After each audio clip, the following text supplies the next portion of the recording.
Okay, we're going to be doing our first instructional exercise today. It's called blind contour. One of the purposes of blind contour is to bring your focus to the subject as opposed to your drawing, so that you're focusing more on what you're seeing than what you're actually trying to create. So what we do normally when you're sketching and drawing is spend a lot of time looking at your paper trying to see what it is you've drawn. And when you do that, you're taking your focus away from what you're actually trying to draw. This morning we're going to draw this leaf. If you have something like this at home to work with, it has a lot of changes in direction, so that when you're looking at it, you have to really focus and see how the line moves and changes direction, and try to make your hand follow along as you're drawing. So the idea is to find a point on the subject and focus on that, put your pencil on the paper, and then try to make your hand move as your eye follows along on every tiny little change in direction of that line. So one of the key things that you have to have in your mind when you're doing this is the sort of XY axis of the horizontal and vertical line. Those are two lines that you can know absolutely and almost instinctively, that when you're drawing, if you think, how does that line relate to either a horizontal, which is across, and a vertical, which is up and down, and how does it move at an angle either towards or away from those type of lines. So when you're drawing, you ask yourself, what angle is that moving at? And how much of an angle is it moving relative to a straight line?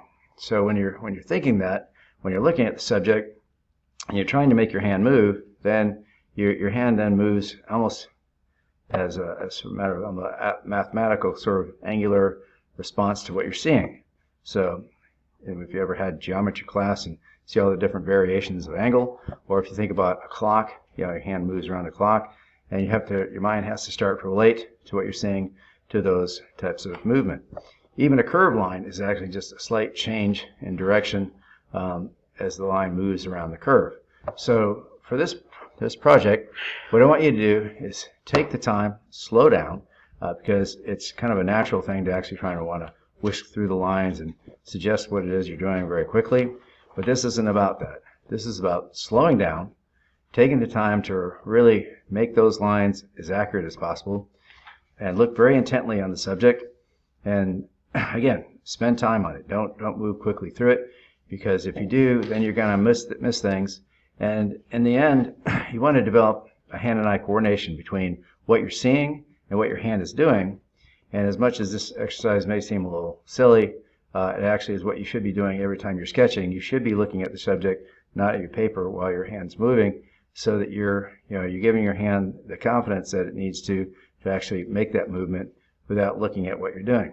As soon as you take the time to look at what your pencil's doing while you're actually making a mark, you're actually becoming self-conscious of it, and you're going to hesitate, and you're going to make lines that don't have the same kind of confidence. And so that's what this project's about. Why the first project is to start to refocus you on the subject, not on what your hand's doing, although your mind and your hand have to coordinate, but more as a matter of a reflex than trying to control what you're doing by looking at what you're doing. Okay? Okay.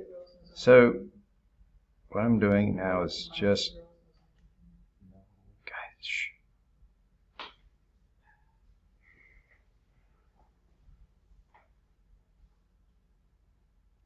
All right, so with this exercise, like I say, it's all about slowing down, looking at every tiny little change in direction, and trying to capture that with your hand moving. And so some lines are going to be a little rounder, and my pencil broke. That ends that one. Pause. Oh my gosh. Okay, if you might be wondering why there was that pause, my pencil had broke and I had to start over. Okay, but it doesn't matter, because the main thing is I don't even have to worry about this line. And when you're doing this exercise, you can keep going over the same paper, because you shouldn't be making lines without looking at the paper. So you're not really trying to make a finished drawing, you're just trying to do the exercise. So I'm going to find another point, and I'm going to start, and I'm going to, again, move very slowly and try to make slight change in direction. And there's like tiny little variations all over these leaves. That's, if you guys don't have something like leaves, you can use laundry, roll it up, old tennis shoes, anything that has a lot of organic variations in direction.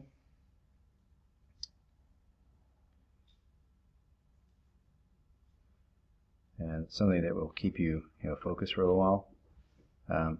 Once we finish with this leaf, then I'm going to take a bunch of these leaves and pile them up and put all kinds of different things into the still life for students to look at, so that there's a whole bunch of variation. This can also work with plants that you might find around your house, or anything that has a lot of change in direction. So I'm going to start at this point right here, because there's a whole lot of information going on. I'm going to start right there, and I'm just going to put that here.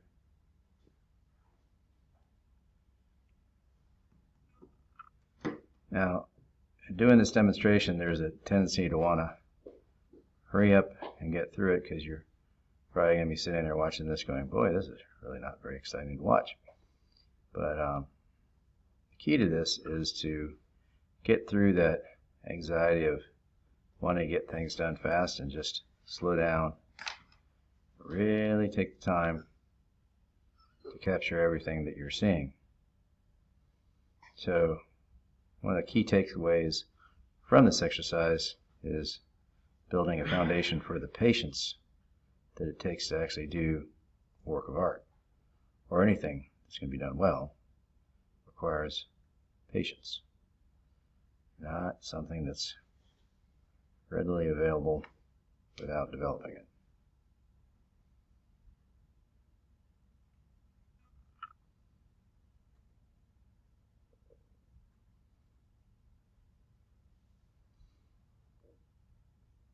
When you all finish this exercise, you're going to have to upload it to Schoology. There's going to be a folder there that I'm going to throw in there this morning for Thursday, and then another one for Friday, which will be for the next exercise that we're going to do tomorrow. Okay, I'm going to try and upload this for the Zoom meeting today. We'll see what happens. If it doesn't work, I'll be doing this live at 11:30. You may also notice how I'm holding my pencil. There are two ways to hold a pencil. One, like you would when you're normally writing, okay, and another when you're sketching.